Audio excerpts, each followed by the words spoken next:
I could feel myself waking up. That could only mean one thing. I was summoned. Again. At least I got a good nap this time, I thought to myself, trying to lighten my own mood. No use being grouchy at the summoner for what was most likely a mix-up. I would be unsummoned and back to sleep in no time. That is what always happened. As I opened my eyes to find out who the unlucky conjurer was, I saw what was unmistakably guards, and a few men in white cloaks with one reading my old spellbook. Funny. I don't remember being alive long enough to put my own summoning spell in there. Everyone was looking at me with fear, and a universal desire to understand the unobtainable knowledge of the universe in their eyes. Mortals. Nothing quite like mortals to ruin my nap. If you ask me to end the world, I'm going to send you to hell alive, I said, more out of annoyance than an actual threat. The guards looked at each other more confused than I was expecting, but credit where credit is due, they kept their weird weapons pointed at me and stood their ground. Not many mortal men could claim that much. I will not cast them to the void. They deserve that much. Now the other people in the room, they were a different story. 5 in total. 4 began to pick up various devices and started to do everything within their power to do something.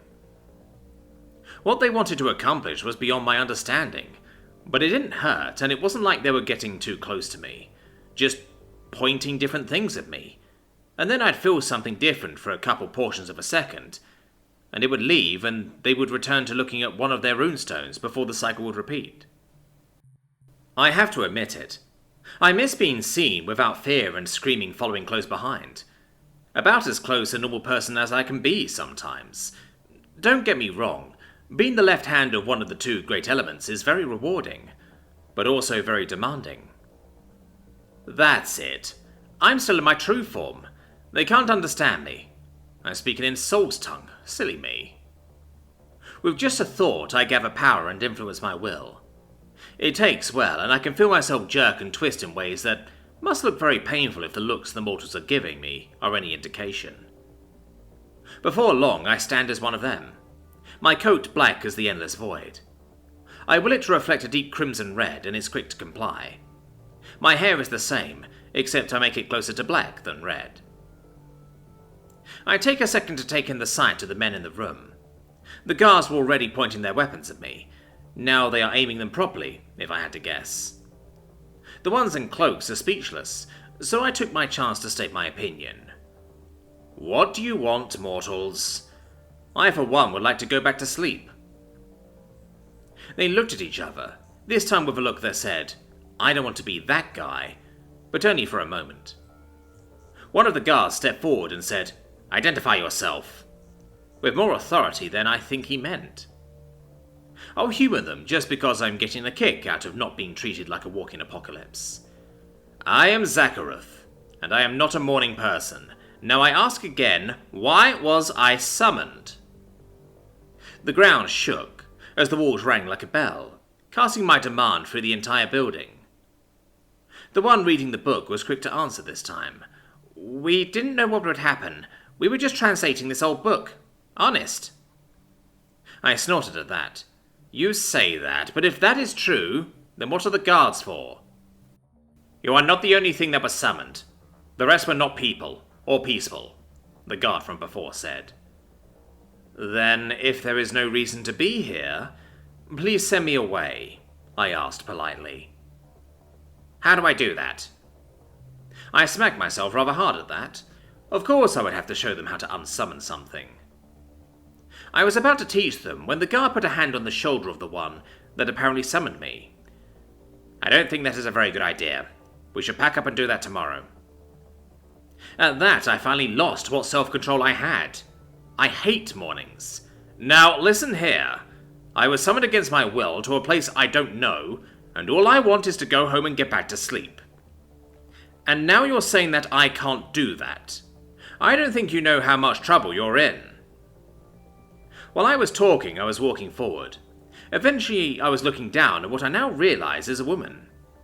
Again, to the credit of the person in charge of training, she didn't back down.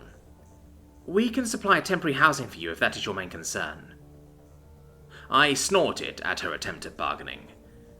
I am more than capable of finding a roof to sleep under. It's the fact that it's required is what I don't like. With that, I tried to leave through the door, only to get stopped by two of the other guards stepping into my way. Move. I tried to be stern, but not mean. Where are you going? The girl asks me. I answer flatly, to find an inn to stay at for a night or two. I am afraid we can't allow that, she said. And why not? Because you don't exist. No one here does. I take it back. The void will welcome them whether they like it or not. At least I can get my book back. Later, in a nearby town, in a coffee shop. Breaking news. Military base on Alpha Centauri goes missing in the night. Reports say that the Area 573 compound, locally known as New Area 51, has gone missing after a magnitude 4 earthquake. So far, none of the building has been found, but security cameras caught a tall human in his mid to late 20s in the area shortly after the disappearance. Last seen wearing a blood-red bathrobe, no visible pants, and magenta hair. If you have information, please notify police immediately. We'll keep you informed as the story progresses. Back to Zeph with the weather. A PI and a police chief stopped sipping their coffee. They didn't know each other and definitely didn't know they were in the same coffee shop, but they knew that they were going to be getting a phone call very soon, and that this would probably be the last relaxing cup of coffee they would have in a while.